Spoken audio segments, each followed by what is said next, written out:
श्री शिवाय नमस्तुभ्यम। हर हर महादेव। महाराष्ट्र राज्य के पुणे सांगवी में गुरुजी पंडित प्रदीप मिश्रा जी के द्वारा अष्टविनायक शिव महापुराण कथा शुरू हो गई है और आज 15 सितंबर पहले दिन की कथा पूर्ण हो चुकी है।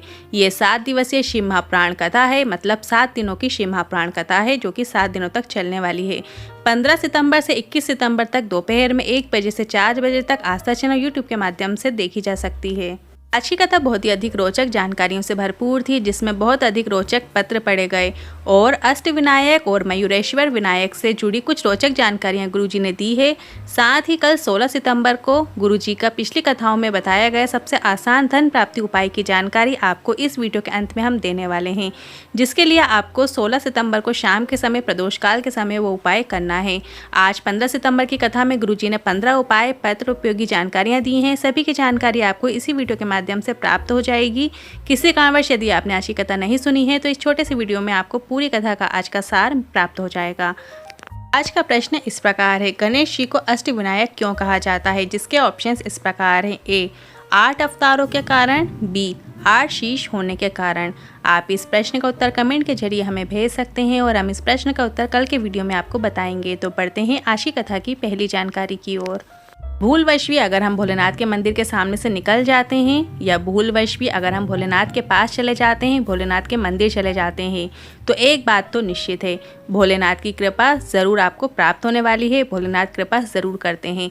बढ़ते हैं आज की कथा की दूसरी जानकारी की ओर। शिव महापुराण में कहीं भी ये नहीं लिखा है कि भोलेनाथ के मंदिर में जाना है तो लड्डू लेकर जाना पड़े या पेड़ा लेकर आप जाइए या प्रसाद लेकर जाइए, ये कहीं नहीं लिखा है। बल्कि शिव महापुराण कथा में लिखा है शिव मंदिर में जाना है तो निर्मल मन लेकर जाना, और अगर बेलपत्र भी नहीं मिल रही है तो बेलपत्र जो शिवलिंग पर चढ़ी हुई होती है उसी को उठाकर उसी को धोकर वापस शिवलिंग पर अर्पित कर देते हैं, वो भी भोलेनाथ स्वीकार कर लेते हैं। बढ़ते हैं आज की कथा की तीसरी जानकारी की ओर। गुरुजी ने कहा हम रास्ते से आ रहे थे तो गाड़ी में बैठे एक व्यक्ति ने कहा यहाँ चौराहे चौराहे में भिखारी रहते हैं जो गाड़ी रुकने पर भीख मांगते हैं। तो गुरुजी ने कहा हमने तब कुछ नहीं कहा, और अब हम कहना चाहेंगे कि वो भिखारी नहीं है। भिखारी तो वो है जो 70 से 80 हजार रुपये तनख्वाह पाने के बाद भी रिश्वत लेता है, और वो सबसे बड़ा भिखारी है। बढ़ते हैं आज की कथा की चौथी जानकारी की ओर। पुष्पा जी नासिक से पत्र लेकर आई। मेरी बेटी 23 साल की है जिसकी अचानक तबीयत खराब हो गई। उसके पेट में बहुत दर्द होने लगा। हॉस्पिटल में जांच कराई गई तो डॉक्टर ने यूरिन इन्फेक्शन के साथ किडनी के पास गठान बता दी।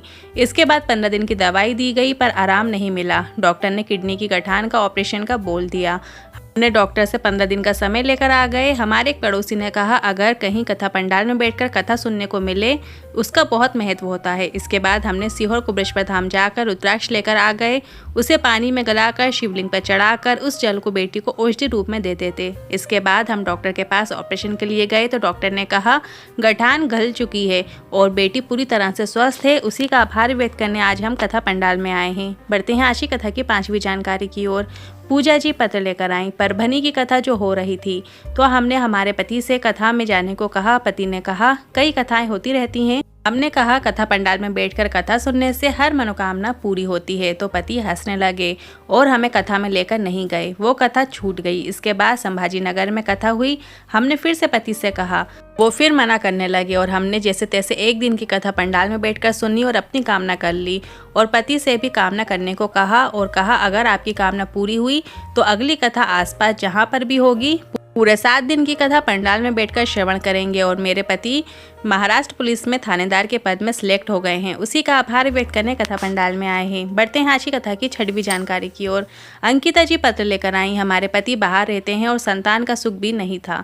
पति को सफ़ेद आंकड़े की जड़ वाला प्रयोग का बताया तो उन्होंने विश्वास नहीं किया, पर हमने कहा शिव पर विश्वास रखकर करो तो बाबा जरूर प्रदान करते हैं। और हमने तुमरुका जी का नाम लेते हुए सफ़ेद आंकड़े की जड़ वाला प्रयोग किया और पूर्णिमा के दिन हमें पुत्र रत्न की प्राप्ति हुई है।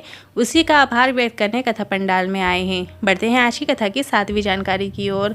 4 जगह ऐसी होती हैं जहाँ ना चाहते हुए भी आपसे पाप हो जाता है। पहला, झाड़ू लगाते समय छोटे छोटे जीव मर जाते हैं, उसका पाप हमारे माथे चढ़ जाता है।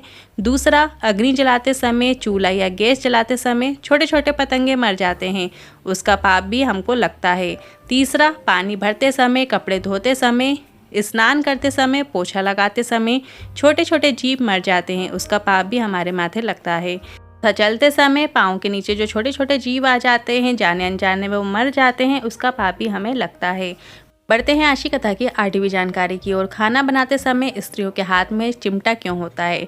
जिस चिमटे से वो रोटी सेकती है वो चिमटा क्यों होता है? तो गुरु गोरखनाथ ने देखा कि नारी 4 प्रकार के पाप प्राप्त कर लेती है, क्योंकि उसे नित्य कर्मों में इन पापों को प्राप्त करना ही होता है। तो गुरु गोरखनाथ जी ने कहा, जैसे मेरा ये चिमटा रोग, बीमारियों, परेशानियों को दूर कर देता है, उसी तरह ये चिमटा स्त्रियों के पास रहेगा तो वो चिमटा भी नारी के सभी पापों को नष्ट कर देता है।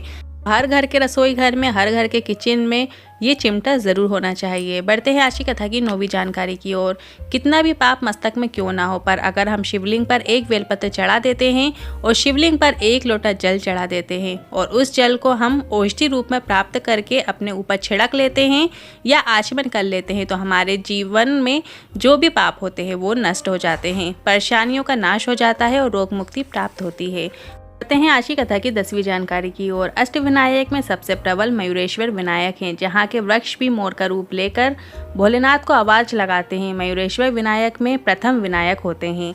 बढ़ते हैं आज की कथा की 11वीं जानकारी की ओर। डॉक्टर सुनीता कैलाश पाटिल जी पत्र लेकर आई। मैं होम्योपैथिक डॉक्टर हूँ। हम दवाई से बीमारियाँ ठीक कर सकते हैं, पर जीवन में जहाँ ऐसी स्थितियाँ आ जाती हैं जहाँ लिखा पढ़ा इंसान भी निराश हो जाता है। मेरी बेटी जो अच्छी पोस्ट में कार्य करती है, उसकी शादी नहीं हो रही थी। सालों निकल गए, कुंडली बनाई पर कुछ नहीं हुआ। दवाई लेने आने वाले ने कहा, मालेगांव में श्री महाप्राण कथा होगी तो एक बार कथा पंडाल में बैठकर कथा सुन लो। गुरुजी इतने व्यस्त रहते थे कि कथा कैसे सुने, पर श्री महाप्राण कथा सुनना किसी युद्ध लड़ने से कम नहीं है, क्योंकि जगह देखना इतनी भीड़ होती है। हमने कथा सुनी और बेटी के लिए कामना करी और कथा में अपने पशुपतिनाथ व्रत के बारे में बताया था, तो मैंने मेरी बेटी से करने को कहा और बाबा की कृपा से मेरी बेटी से डबल कमाई करने वाले का रिश्ता आ गया और 5वें सोमवार होने तक बेटी का विवाह भी हो गया और उसी का आभार व्यक्त करने कथा पंडाल में आए हैं। बढ़ते हैं आज की कथा की 12वीं जानकारी की ओर। एक बेलपत्र का पौधा अगर जीवन में किसी ने कहीं पर भी लगाया हो, वो व्यक्ति बार बार जन्म और मरण से छूट जाता है और उसे मोक्ष की प्राप्ति होती है। घर पर लगा सकते हो तो ठीक, अन्यथा आप कहीं पर भी हो, कोई मंदिर या पार्क या जंगल में भी आप लगा सकते हो, पर आपको एक बेलपत्र का पौधा जरूर लगाना है। बढ़ते हैं आज की कथा की 13वीं जानकारी की ओर। कई लोग कहते हैं मयूरेश्वर विनायक मंदिर में भोलेनाथ नहीं है, बल्कि मयूरेश्वर विनायक मंदिर के बाहर जो नंदी बैठा हुआ है वो भोलेनाथ के प्रतिबिंब के रूप में ही है। और पूरे भारत में आप कई गणेश भगवान के मंदिर जाएंगे, वहां आपको नंदी नहीं मिलेगा, पर केवल मयूरेश्वर विनायक मंदिर ऐसा मंदिर है जहां पे नंदी जी विराजमान होते हैं। बढ़ते हैं आज की कथा की 14वीं जानकारी की ओर। पुणे सांगमी में जो अष्टविनायक शिव महापुराण कथा 15 सितंबर से शुरू हुई है, वो रोज 2 बजे से 5 बजे तक आएगी, पर सिर्फ 16 सितंबर मतलब कल की कथा दोपहर में 1 बजे से 4 बजे तक आएगी और 17 सितंबर से 21 सितंबर तक रोज दोपहर में 2 बजे से 5 बजे तक आस्था चैनल यूट्यूब के माध्यम से देखी जा सकती है। बढ़ते हैं आज की कथा की 15वीं जानकारी की ओर। है 16 सितंबर और दिन है शनिवार का। भाद्र महापक्ष के शुक्ल पक्ष की प्रतिपदा तिथि है। इस तिथि में किया जाने वाला एक विशेष उपाय लेकर आए हैं। आपको कल के दिन यदि आपके घर में धन की कमी है या आप जितनी भी मेहनत करते हैं, कितना भी धन कमाते हैं, पर घर में धन में बरकत नहीं है, घर में धन एकत्रित नहीं हो पाता है, जितना कमाओ उतना पूरा खर्च हो जाता है, तो आपको कल शनिवार के दिन ये उपाय करना है। आपको एक गोल बाती का दीपक बना लेना है। आप चाहो तो तेल का दीपक भी बना सकते हैं या घी का दीपक भी बना सकते हैं। बस आपको उस दीपक को शाम के समय, प्रदोष काल के समय, आपको पीपल के वृक्ष के नीचे पिपलेश्वर महादेव के नाम से प्रज्वलित कर देना है। आप शाम के समय वो दिया श्री शिवाय नमस्तुभ्यं मंत्र के साथ भी प्रज्वलित कर सकते हैं। बस आपको पीपल के वृक्ष के नीचे, पीपल का वृक्ष ऊंचा होना चाहिए, आपकी हाइट से ऊंचा होना चाहिए, इस बात का ध्यान रखना है। आपको छोटे से पीपल के वृक्ष में ये उपाय नहीं करना है। आपको बड़ा, जिसकी छांव आप ले सकें, उस पीपल के वृक्ष में आपको ये दिया प्रज्वलित करना है। श्री शिवाय नमस्तुभ्यं मंत्र का स्मरण कीजिएगा। कम से कम आप 5 शनिवार ये उपाय करके देखिए, आपके घर में बरकत, धन संपदा की प्राप्ति होगी। आज के इन उपायों से लेकर वीडियो में संबंधित कोई भी जानकारी आपको समझ में ना आई हो तो आप कमेंट बॉक्स के जरिए पूछ सकते हैं। वीडियो थोड़ा भी उपयोगी लगा हो तो वीडियो को लाइक करके कमेंट बॉक्स में हर हर महादेव जरूर टाइप कीजिएगा। श्री शिवाय नमस्तुभ्यं।